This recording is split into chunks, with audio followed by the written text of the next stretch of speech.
వెళ్ళింది చినకాకానిలో ఉంటారు కొత్త రామకోటయ్య గారు. మాస్టర్ గారితో పాటు వెళ్ళాను. మొదటిసారి వెళ్ళినప్పుడు నా అనుభూతి అయితేనండి ఇప్పటికీ కూడా నా కళ్ళ ముందు ఉంటుందది. ఎట్లాగంటే మాస్టర్ గారు వస్తూ ఉంటే గుమ్మంలో ఆపేశారు. ఆపేసి రామకోటయ్య గారి తల్లి చాలా వృద్ధురాలు, పెద్దావిడ, చాలా పెద్దావిడ.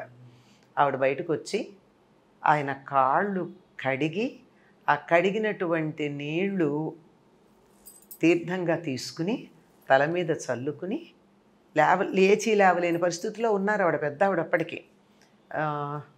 73, 74 ఆ ప్రాంతాల్లో.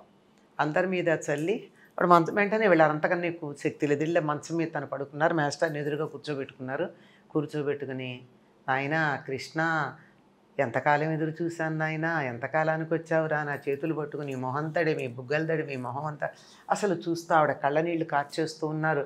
ఆనాడు శబరి నాకు గుర్తొచ్చింది ఆవిడని చూస్తే.